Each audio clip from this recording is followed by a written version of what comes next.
I found out about my husband and sister's betrayal through my son's secret phone. To them, Mom's just the bank.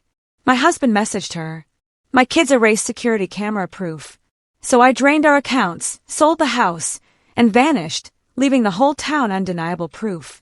You won't believe the betrayal I endured. My husband, my own sister, and even my children conspired against me for years, right under my nose. But what they didn't know is that their clueless wife was actually planning their complete and utter downfall. So, picture this.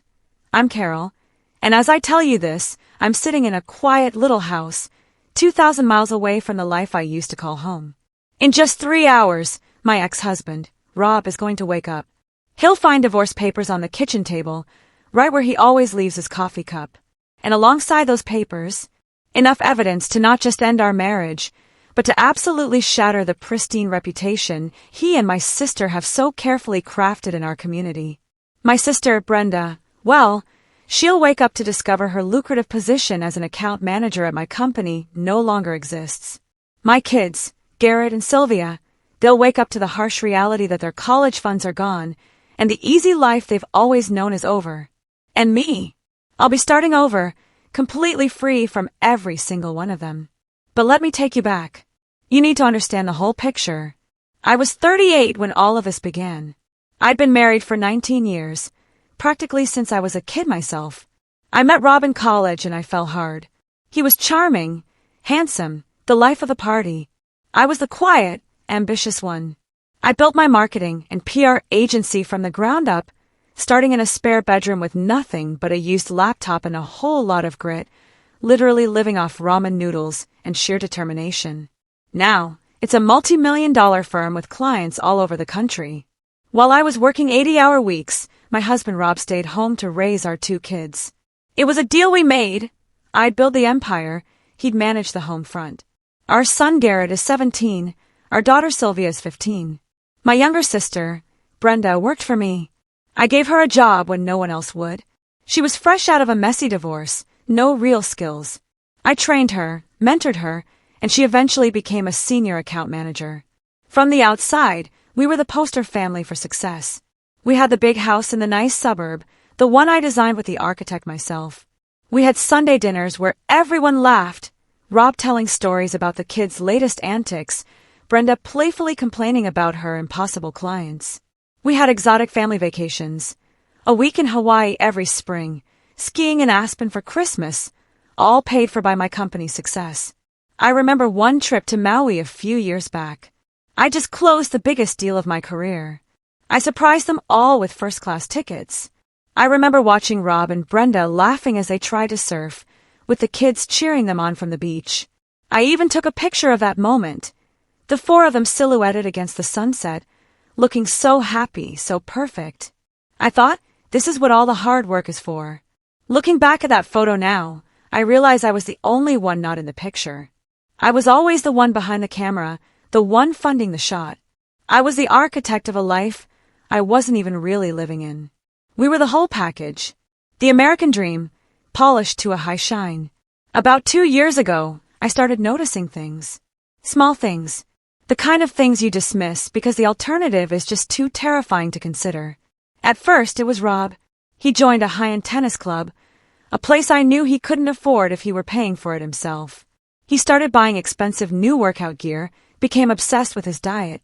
He wasn't just getting fit, he was preening. He started dressing differently, not sloppily, just with more effort, like he was trying to impress someone. One afternoon, I dropped by the club to surprise him, maybe hit a few balls. I found him on the patio, laughing with a group of people, and when he saw me, his smile faltered for just a second. He introduced me, of course, but he seemed flustered, eager for me to leave. I chalked it up to him being in his element with his new friends, and me being an intruder. Then my sister Brenda started showing up more often. She dropped by after work to discuss projects, even though we'd already covered everything at the office. She and Rob would sit in the kitchen, drinking my wine, laughing at inside jokes while I was upstairs trying to decompress from a long day.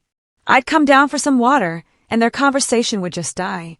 "Oh, Carol, we were just talking about the Henderson account," Brenda would say, a little too quickly. I'd go through my credit card statements and see little charges, Things that didn't quite add up. A coffee for two at a cafe across town on a Tuesday morning. Lunch at a bistro near Brenda's apartment on a day Rob was supposed to be running errands. I'd ask him about it, and he always had a plausible excuse. Oh yeah, I met Brenda there to give her some files she left at the house. It all made sense.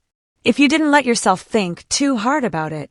Then the kids started acting weird around me. A chilliness crept in that I couldn't put my finger on. Conversations would just stop the second I walked into a room. I'd ask, "What are you guys talking about?" And it was always the same answer from Garrett. "Oh, nothing, Mom." A whole lot of nothing. One night, I overheard Sylvia on the phone in her room. She was whispering, "No, he can't talk now.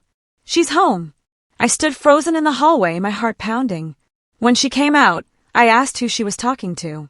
"Just a friend from school," she said, not meeting my eye. Now, I'm not an idiot, but I'm not a paranoid person either. I'm a problem solver. I see a situation, I find a logical explanation. So I explained it all away. Rob was having a midlife thing, wanting to feel young and attractive again. Fine by me. Brenda was probably having issues with her own husband, Walter, and was leaning on her brother-in-law for support. Whatever. The kids were just being teenagers, secretive and moody. I had a business to run, appeals to meet, clients to keep happy. I didn't have time to play detective over every little oddity in my own home. That was my mistake. My biggest mistake. Not being paranoid enough. The truth came out 2 weeks ago, and it wasn't some dramatic confrontation. It was quiet and mundane, and it happened by complete accident. My son, Garrett, asked to borrow my tablet. He said he'd misplaced his. I knew I'd seen it in his room earlier that day, on his desk under a pile of textbooks. So, I went up to his room to grab it. The room was a mess, as usual. Clothes on the floor, books everywhere. While I was looking for it, I knocked over a stack of books by his bedside table.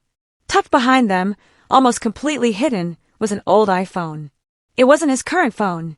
It was an old model, one I hadn't seen in years. It was just weird. My first instinct was to just put it back. Leave it alone. It was his private space. But something made me pick it up. A little voice in the back of my head that I'd been ignoring for 2 years finally screamed at me. My hand was trembling slightly as I pressed the power button. It lit up. It still had a charge, and it was unlocked. For a second, I just stared at the screen, my heart hammering against my ribs. I could still turn back. I could put the phone down, walk away, and continue living in my comfortable, orderly illusion. But I knew I couldn't. I had to know. I opened the messaging app. What I found on that phone didn't just break my heart. It vaporized it. It took everything I thought I knew about my life, my family, my own reality, and it turned it all to dust. 2 years of messages between my husband Rob and my sister Brenda. It wasn't just some sordid fling. They were in love. They were planning a future. They talked about me constantly, not with anger, but with a cold, dismissive contempt. I was an obstacle. I was the money machine that was funding their future life together. I read messages where they mocked a dress I wore to a company dinner. I saw texts where Rob complained about having to play the doting husband when I was feeling stressed about work. Just got to play the loving husband a little longer till the new product line launches. One of his texts read, "Then the divorce payout will be huge. We can finally get that place in Napa." Brenda's reply, "Just think of the vineyard." Hold on to that thought. There were hundreds of photos. Hundreds. In my bed. On my couch. In his car, the one I bought him for his 40th birthday. There were even pictures taken in my office at work on a weekend when I was away at a conference. The sheer arrogance of it took my breath away. They were laughing, toasting with my champagne from the office mini-fridge, sitting in my chair. But that wasn't the worst part. The worst part was the messages with my kids. They knew. They had known for over a year. And they weren't just silent observers. They were active participants. My son Garrett, the one I taught how to ride a bike, the one whose every scraped knee I had bandaged, he was in on it. There were texts from Rob. "Hey, bud, Brenda's coming over. Can you make sure the driveway camera footage from 2 to 4 p.m. gets deleted?" Garrett's reply, "Got it, Dad." My daughter Sylvia, my little girl, she was the alibi. I found messages from Brenda to her. "Hey, sweetie, if your mom asks, I was at your soccer practice until 6 o'clock, okay? And Sylvia would lie for them. I thought back to all the times I'd come home and asked where Rob was, and she'd look me right in the eye and say, "Oh, Dad was at my practice until 6 o'clock." Meanwhile, a time-stamped photo on that phone showed my husband and my sister together at a hotel at 4:03 p.m. They had a whole system. Code words. Warning signals for when I was coming home early. My own children were lookouts for their father's affair with their aunt. I sat there on my son's floor for what felt like an eternity, but it was probably an hour. I just scrolled and scrolled. My mind went blank. I felt like I was floating outside my own body, watching this woman discover the wreckage of her life. I used my own phone to take pictures of everything, every message, every photo. My hands weren't even shaking. I wasn't crying. I felt nothing. It was like I was watching a movie about someone else's tragic, pathetic life. The shock was so profound, it was like a full-body anesthetic. When I finally managed to stand up, my legs felt like they didn't belong to me. I placed the old iPhone back exactly where I found it, behind the books. I walked downstairs. The scene in my kitchen was so grotesquely normal, it felt like something out of a horror movie. My husband was at the stove, humming along to the radio, making my favorite pasta dish. My sister was sitting at the kitchen island, sipping a glass of my Chardonnay, scrolling through her phone. My kids were at the table, pretending to do homework. A perfect family evening. "Hey, babe," Rob said, smiling at me. That easy, handsome smile that I used to love. "Dinner's almost ready." I smiled back. It felt like my face was cracking. I walked over, kissed him on the cheek. His skin was warm. I felt nothing. I grabbed a glass of wine and sat down right next to my sister. "How was work today, sis?" she asked, her voice full of fake concern. "Good," I said, my voice even. "Real good. Closed the Henderson deal." "Oh, Carol, that's amazing," she squealed, giving my arm a squeeze. Her touch felt like a spider crawling on my skin. We ate dinner together. Rob served the pasta. I watched them all eat the food I paid for, in the house I paid for, living a life I paid for, while they plotted to destroy me. We talked about normal things, plans for the upcoming weekend. Garrett's graduation was just a few months away. Sylvia had a part in the school play. Sylvia showed me a drawing from her art class. It was a picture of our family, all of us smiling. I told her it was beautiful, and my voice didn't even break. I was looking at my daughter, my baby girl, and I didn't recognize her. She was a stranger, an accomplice, just a normal family dinner. Except now I knew. I knew every smile was fake. Every laugh was a lie. Every "I love you, Mom" was absolute garbage. Later that night, in our bedroom, Rob initiated sex. It was the first time in months he'd shown any real interest. And I let him. I went through with it. I was numb, detached. A performer playing a role. The whole time I was just thinking about them, about him and my sister in this bed, our bed. I wondered how many times they had been in here while I was on a business trip, closing a deal to pay for their lives. When we were done, he rolled over and cuddled into me. He whispered, "I love you." I stared at the dark ceiling. "Love you too," I lied. He fell asleep a few minutes later, his head on my chest, breathing deeply. He looked so peaceful, so innocent. And I just lay there, wide awake, staring at the ceiling until the sun came up. The numbness was wearing off, and something else was taking its place. Something cold and hard and sharp. I wasn't a victim anymore. I was a planner, and I was about to plan the demolition of their perfect little world. A lot of people, maybe even some of you listening, would probably say I should have confronted them right then and there. Screamed, cried, thrown things, had it out. I thought about it. I imagined myself walking downstairs with that phone, throwing it on the table, and watching their faces crumble. But then what? A messy, ugly fight. Denials. Lies. Rob would have called me hysterical. Brenda would have played the victim. They would have gaslit me, told me I was crazy, that I was misinterpreting things. They would have turned it around and somehow made it my fault. The classic, "You were never home, you were always working" defense. No. I've learned one thing from running a business for 15 years. When you strike once and you make it count. You gather your intel, you form a strategy, and you execute it flawlessly. You don't go into a negotiation screaming. You go in with all the leverage. And I had all the leverage. The 2 weeks that followed that night were a masterclass in living a double life. On the surface, I was the same Carol, stressed from work, but a loving wife and mother. Underneath, I was an architect of ruin, working with a focus I hadn't felt since the early days of my company. My first move was to find a lawyer. I didn't just find any lawyer. I spent 2 full days researching, vetting, and interviewing 3 of the most ruthless divorce attorneys in the state. The first one I met was a man who kept patting my hand and suggesting counseling. "Marriage is a marathon, Carol," he said condescendingly.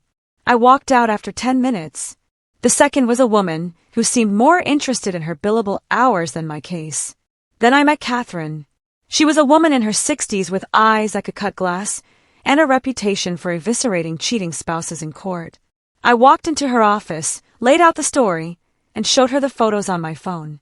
She didn't offer sympathy. She just smiled, a thin, sharp smile, and said, "Oh, this is good? This is very, very good. It turns out my state still has adultery laws that matter a great deal in divorce proceedings, especially when it comes to the division of assets. Those photos I took? Gold. The fact that my sister was my employee, and that she and my husband had used company property, her company car, her company phone for their affair? Even better. Catherine called it a gift. It opened them up to potential civil claims from my business for misuse of company resources and breach of fiduciary duty. With Catherine guiding me, I began to meticulously dismantle the financial life we had built together. Quietly, methodically, in the dead of night after Rob was asleep, my home office became my war room. First, I paid off all our joint credit cards down to a 0 balance. Every single one. Then I called each company and closed the accounts. The reason I gave was financial consolidation. The next day, I went to my company's HR department and had my direct deposit rerouted to a new individual bank account in my name only. That was a big move. The salary that funded their entire lifestyle was now firewalled away from them. I started moving money around. I couldn't just drain our joint savings without raising alarms.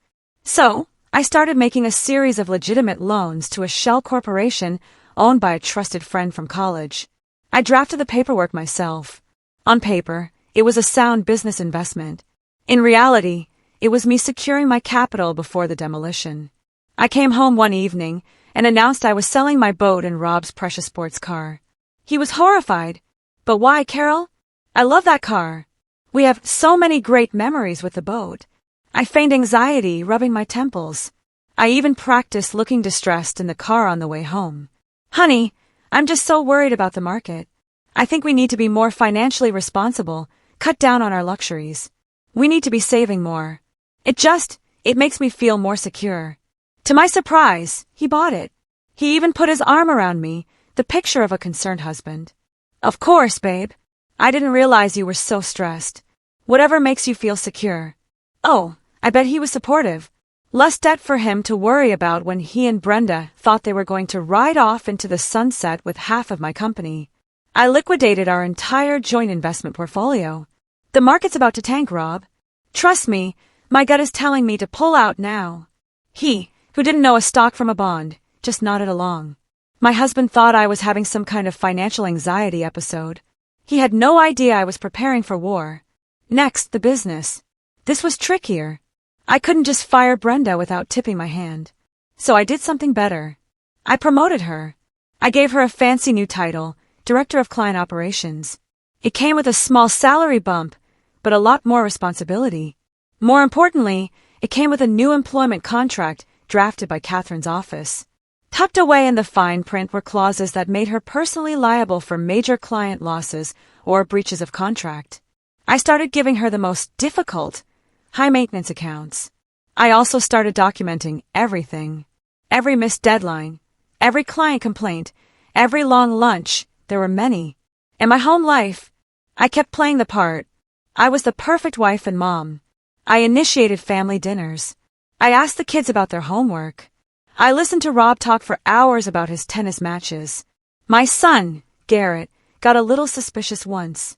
He found me in the study late one night, just staring at a spreadsheet. "Mom, you seem different lately," he said, hovering in the doorway. "You're always working. Everything okay?" The faint concern in his voice made me want to scream. I forced a tired smile. Just work stress, buddy. Big new project. It's a lot of pressure. Nothing for you to worry about. He exchanged a look with his sister Sylvia, who was in the hallway. They probably thought I was getting suspicious of them. Good. Let them sweat a little. The final piece of the puzzle was the house. Our beautiful, custom-built, $800,000 house.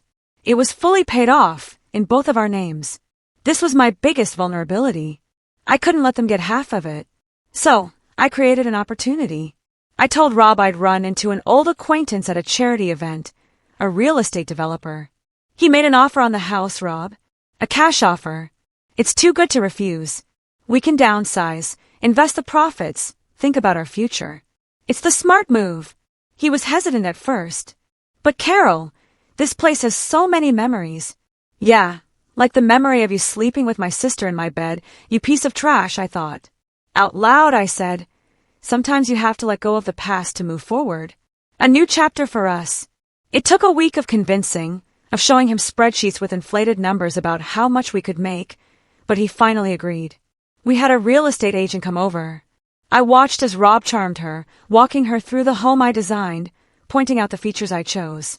I had to go into the bathroom and splash cold water on my face to keep from screaming. We signed the initial paperwork. The closing was in 30 days. He thought we were going to go house hunting next week. He even brought home brochures for gated communities in the next town over. We're not going. Brenda came by the day after we signed. She walked around the living room, touching the furniture. Are you sure about selling, sis? This place is so special. Yeah, I said, looking her right in the eye.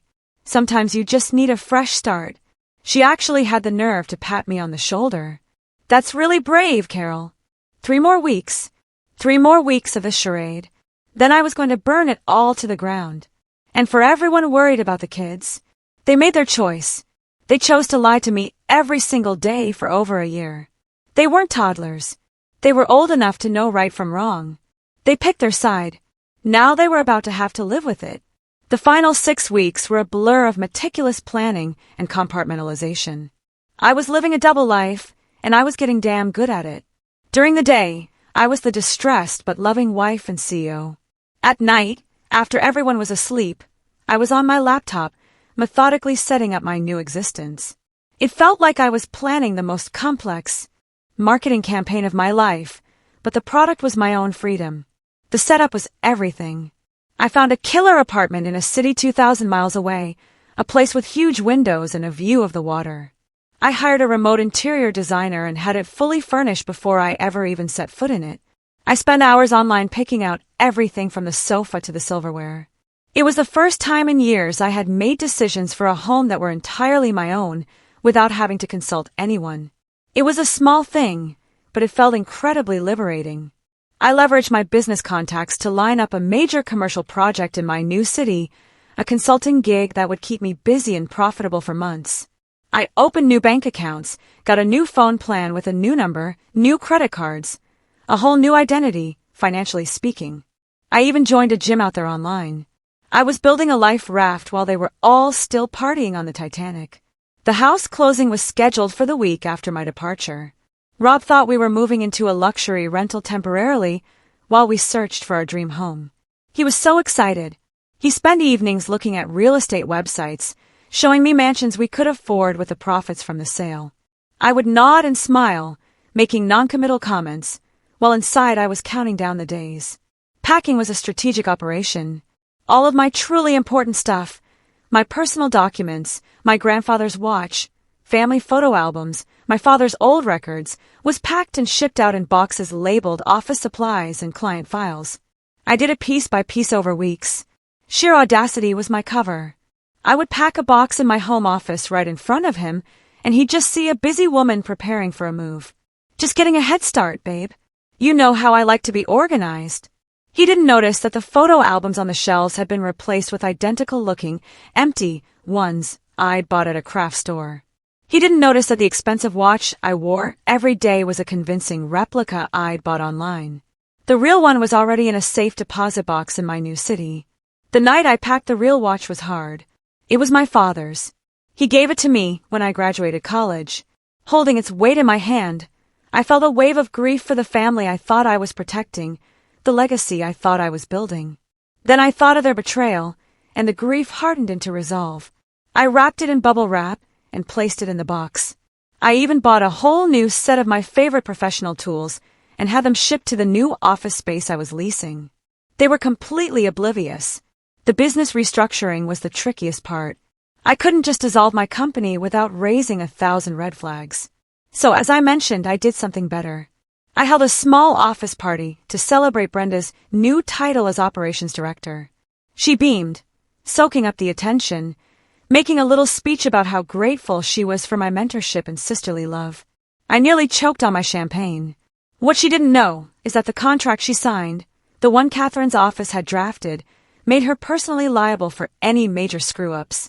I also started a quiet investigation into her expense reports and discovered she'd been using the company credit card for personal luxuries, spa days, expensive dinners with my husband, even a weekend trip.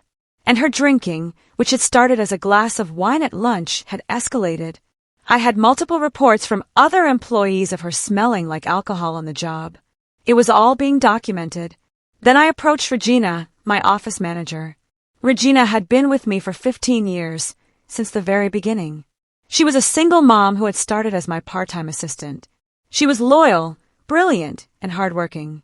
I called her into my office one evening and closed the door.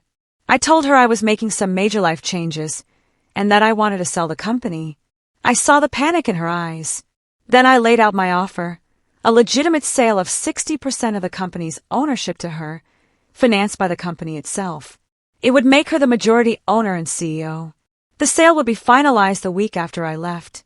I would retain 40% as a silent partner, guaranteeing me a steady income stream without any involvement. She cried when I told her. She thought I was joking at first. "Regina," I said, "this company is my baby. I'm not giving it to just anyone. I'm giving it to the only other person who loves it as much as I do." She deserved it. And the kids. This is the part where people will probably hate me, but I honestly don't give a damn. They were getting exactly what they deserved, a dose of reality.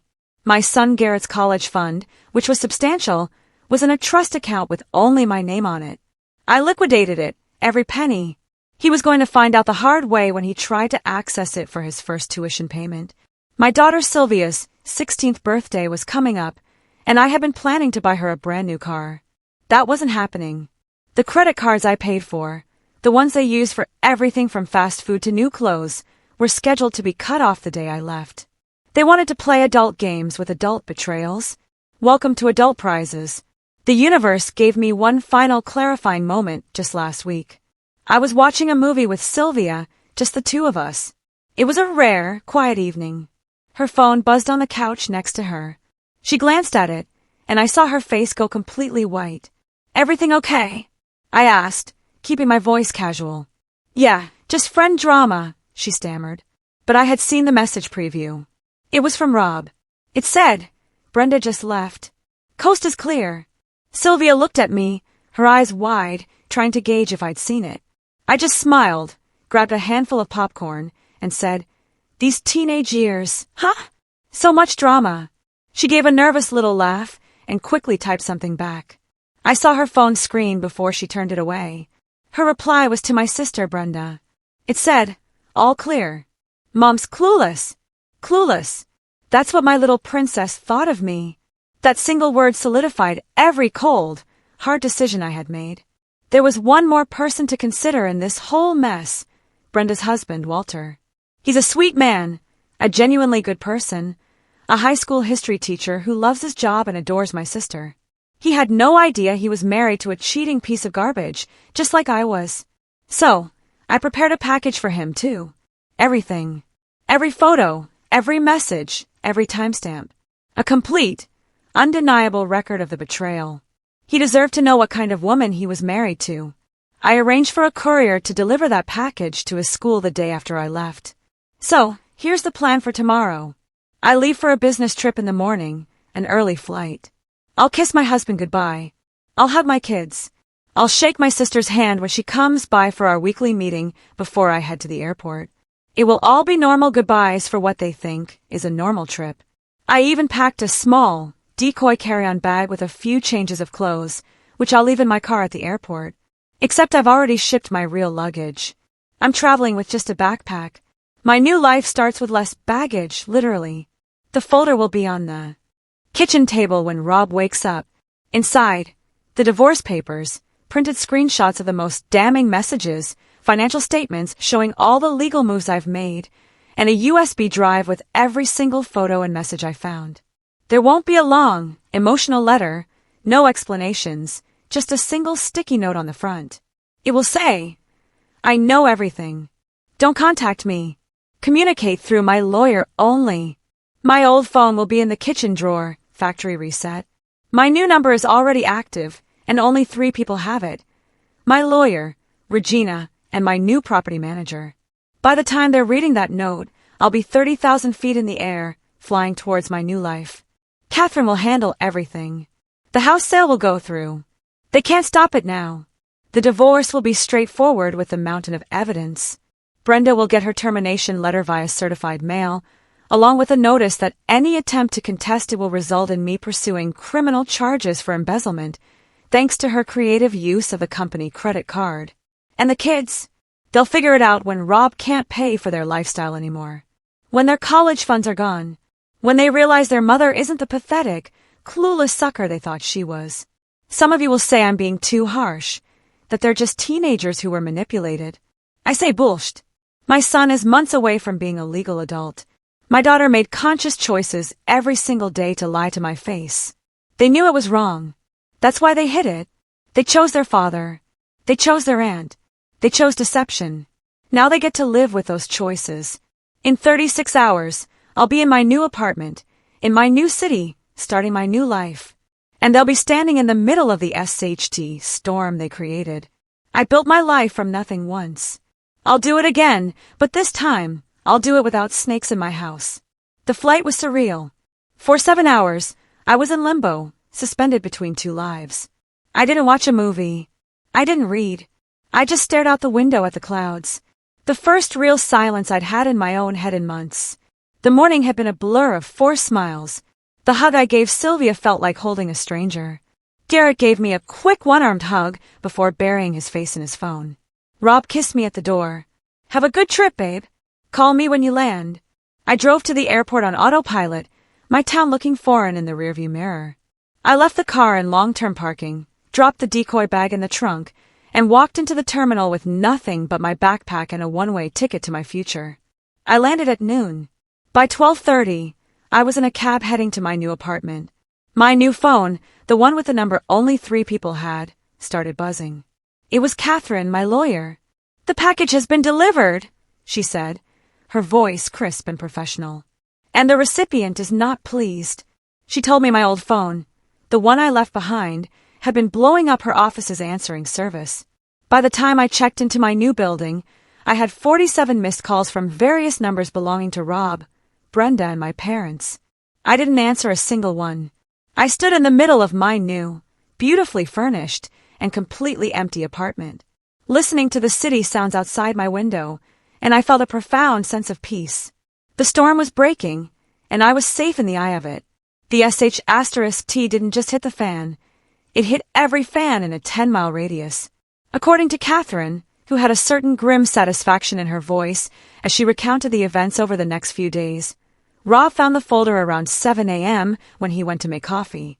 His first call was to her office, screaming, crying, demanding to know where I was.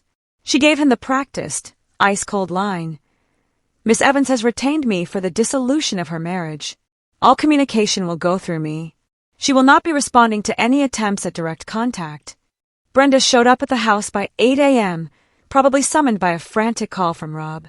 Apparently, the fight that erupted between them was legendary.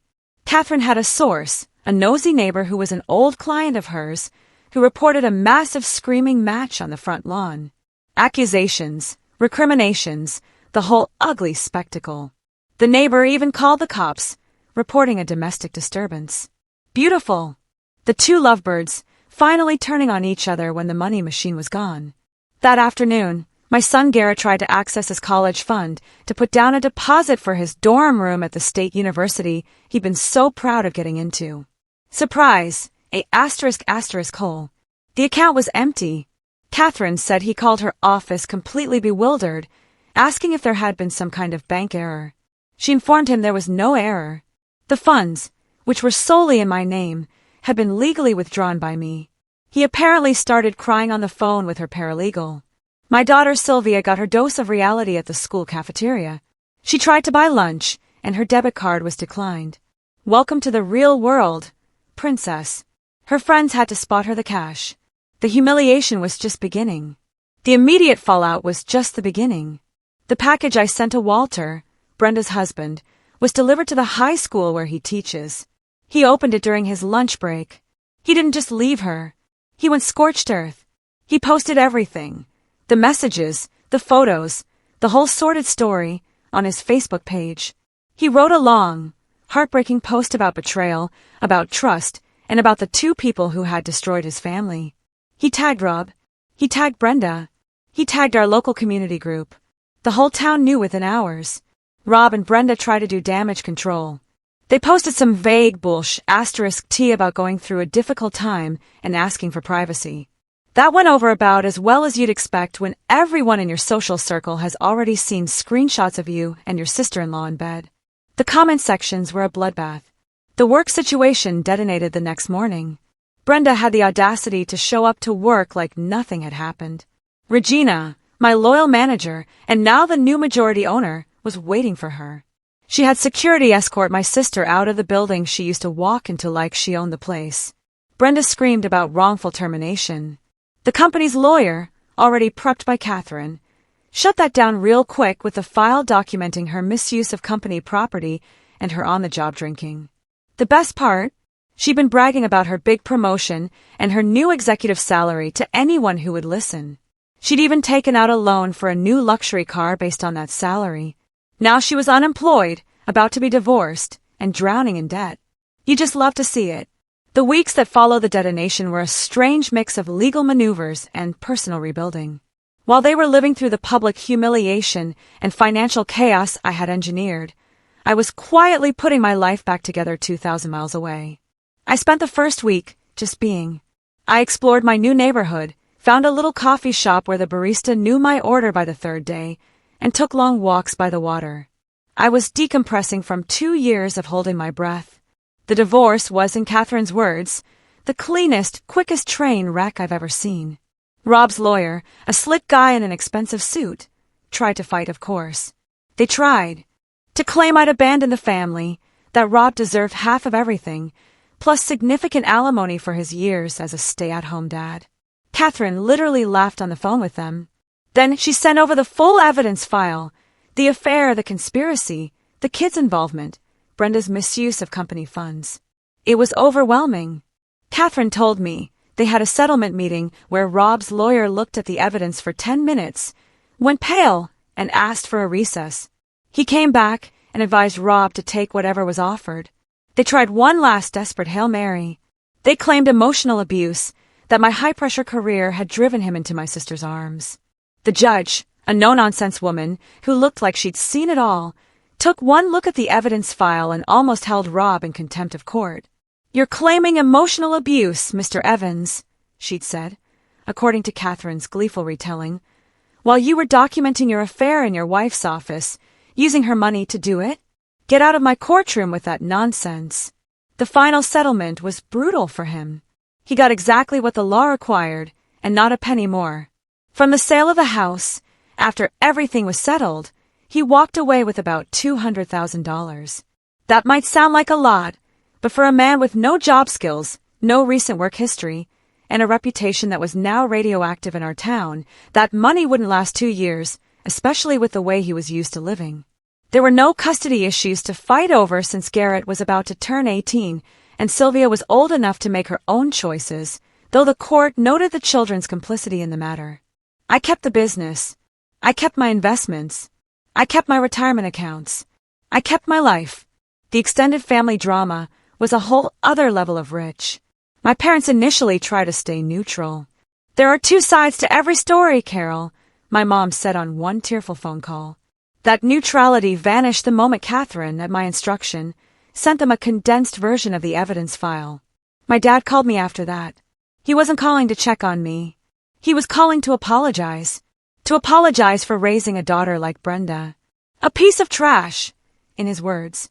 He told me he was consulting his own lawyer about the family inheritance to ensure Brenda would never see another dime. It was a cold, hard move, but I understood it. Betrayal of that magnitude changes everything. Rob's family, on the other hand, tried to come at me on social media. His mother posted a long rant about what a heartless monster I was, abandoning my family. I had Catherine send a cease and desist letter with a few choice photographic attachments. I got a furious, misspelled email from my now ex-mother-in-law, which I read, laughed at, and then forwarded to Catherine with the note. File this under fan mail. They shut up real quick when they saw their son and their daughter-in-law's sister in poses that were anything but family-friendly. And what about my life? I was thriving. The new consulting venture was exceeding all my projections. I already had 3 major projects lined up for the next year.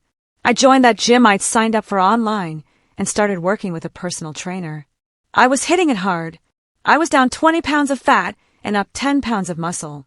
The anger was a powerful motivator. Dating? Not yet. I wasn't ready, but I'd had offers. Turns out a successful, fit, single woman in her late 30s is in demand. Who knew? I bought myself a new car, a sleek convertible I'd always wanted but Rob had said was impractical. I paid cash.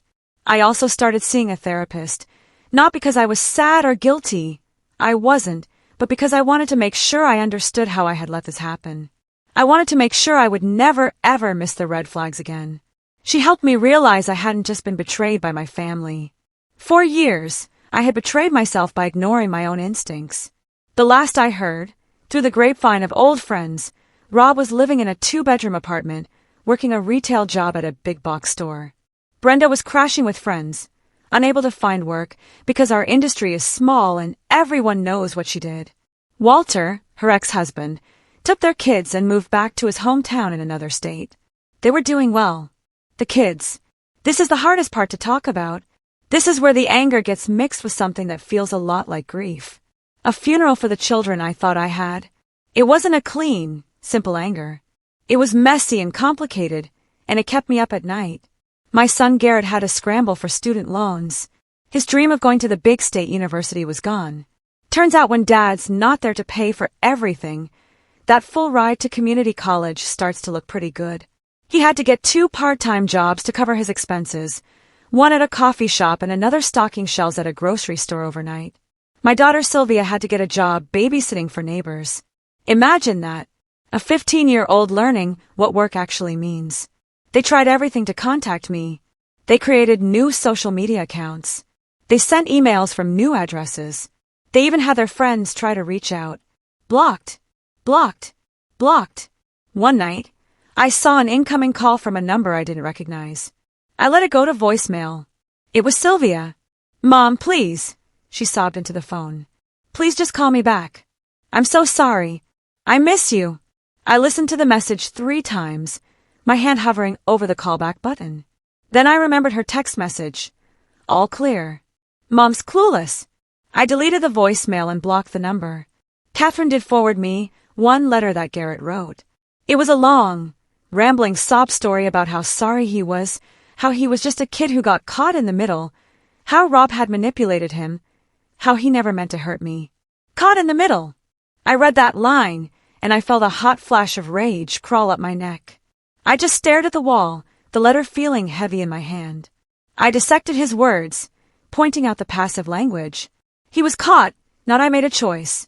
He was manipulated, not I chose to believe the lies because it was easier. You weren't caught in anything, you little sh*T. You actively deleted security footage. You were an accomplice. A few months later, on her 16th birthday, I got a letter from Sylvia. It was 2 pages of apologies, regrets, and promises to make things right. She included a photo of us from when she was little, a picture of me holding her on my shoulders at the beach. A nice try, but emotional manipulation doesn't work when you've already checked out. It was a performance of remorse, not the real thing. I understand if you never forgive me, Garrett had written. But you're punishing Dad and Sylvia for my mistakes. No, Junior. I'm not punishing anyone. I'm just not subsidizing your lives anymore. There's a big difference. Maybe one day, when they are adults, when they've had their own hearts broken, when they have families of their own, maybe then they'll understand the depth of their betrayal. Or maybe not. Either way, I'll be living my life on my terms. I had to let them go. I had to, for my own sanity. It was like amputating a limb to save the rest of the body. It hurt like hell, but it was necessary for survival. Life moves on. That's what they tell you, right? But for a long time, it felt like I was just going through the motions. Wake up, go to the gym, work, eat, sleep, repeat. I was functional, successful even. But there was a hollowness inside me. I had built walls around my heart so high and so thick, I wasn't sure if anything could ever get through again. I went on a few dates with nice, normal men, but I felt nothing. I was polite but distant. I couldn't let my guard down. Then something unexpected happened. Walter, Brenda's ex-husband, reached out. It started with an email. He just wanted to thank me for telling him the truth. He said it was the hardest thing he'd ever gone through, but knowing was better than living a lie. That one email turned into two, then into long text conversations. We were two survivors of the same shipwreck, comparing notes. We talked about our exes, about the betrayal. But we also started talking about other things, about his love for history, about my passion for building brands, about our kids, about feeling lost in your late 30s. He told me something during one of those late-night calls that chilled me to the bone. He said that in the mess of their divorce, Brenda had admitted everything. She and Rob had been planning it for years. They weren't just waiting for my company to grow. They were waiting for my parents to pass away. My father had a heart condition, and they knew I was the main beneficiary of their will. They were waiting to get their hands on my inheritance, too. And the kids knew about that part of the plan as well. That little tidbit erased any lingering shred of doubt I had about my decisions. This wasn't a mistake. This was a conspiracy. After a few months of talking, Walter mentioned he was thinking of making a change. His school district was a mess, and he wanted a fresh start for him and his kids. My new city, he noted, had one of the best public school systems in the country. Was it messy? Maybe. Did I care? No. He moved here last month. We've been taking it slow. We met for coffee. It was awkward at first, two people connected by an ugly trauma. But then we started talking, and it was easy. He was kind and funny and decent. It's nice to be with someone who has integrity, someone who understands. We're just friends for now, but it's a foundation. I bought a house. Nothing fancy like my old one, but it's mine. 3 bedrooms, 2 baths, a pool, and a dedicated home office where I can work without someone nagging me about the noise. I even started teaching a small business class part-time at the local community college. It feels good to give back, to help young, ambitious people avoid some of the mistakes I made. I'm in the best shape of my life. I started boxing. There's something incredibly therapeutic about hitting a heavy bag when you imagine certain faces on it. I've made some solid friends at the gym, guys and gals who value honesty and hard work. The divorce was finalized 2 months ago. Cleanest divorce, Catherine said she'd ever seen. Why? Because the evidence was so overwhelming. There was nothing left to fight about. People ask if I regret it, if I regret going nuclear, if I should have tried counseling, tried to forgive, tried to keep the family together for the kids. Here's my answer. Hell no. They didn't just cheat. They conspired. They plotted. They made me a fool in my own home, on my own dime. My children, the 2 people I would have died for, looked me in the eye every single day and they lied. They helped their father betray me. They knew how hard I worked for them, for our life, and they spit on it. Some people might forgive that. Some might say, keep the family together no matter what. Those people are better than me. Or maybe they're weaker. It depends on your perspective. I chose myself. For the first time in 19 years, I chose myself, and I am not sorry. 2 weeks ago, out of the blue, my new phone rang. It was an old number I'd forgotten I'd given to our family dentist's office years ago. I almost didn't answer, but curiosity won. It was Rob. I don't know how he got the number. His voice was different. Thinner, beaten. Carol, please, he said. Just 5 minutes. I need to tell you something. I almost hung up, but I listened. I wanted to hear it. You destroyed everything, he said, his voice cracking. The kids hate me. I can't find a decent job. Your sister won't even talk to me anymore. I lost everything. I waited a beat. My own voice, when it came out, was calm and steady. No, Rob, you didn't lose everything. You threw it all away. I just stopped picking up after you. I loved you, he said, and it sounded pathetic. I really did. I got confused. For 2 years, I asked. The silence on the other end of the line was my answer. I could hear him breathing, a shaky, shallow sound. Finally, he asked the question I knew was coming. Are you happy? Was destroying our family worth it? And that's when it all became crystal clear. I didn't feel anger anymore. I just felt pity. I didn't destroy our family, Rob, I said, and every word felt true. You did that when you slept with my sister. I just documented it. I hung up. Then I blocked that number, too. And for good measure, I found a new dentist the next day. So that's my story. I'm 39 now. Starting over wasn't easy. But God, it was worth it. I could have been the bigger person. I could have forgiven. I could have pretended the betrayal didn't cut me as deep as it did. But why? To save a family that conspired against me? To teach my kids that betrayal has no consequences? To show my husband that he could sleep with my sister and still live in my house and spend my money? No, thank you. I chose scorched earth. I chose consequences. I chose to show everyone involved that I am not the weak, oblivious provider they thought I was. And I'd do it again in a heartbeat. To any woman out there going through something similar, you do not owe anyone forgiveness. You don't owe them a second chance. You don't owe them access to the life you built. If they betray you, burn it down and build something better on the ashes. And to my ex-family, if you're somehow hearing this, you thought you knew me. You thought I'd never find out. You were wrong. Enjoy the bed you made. I'll be in mine, in my new house, in my new city, living my best life without you. So that's everything. It's a heavy story, I know. But after hearing all of it, I'm genuinely curious. What would you have done in my place? Have you ever faced such a profound betrayal? Tell me what you think in the comments below. I really want to know.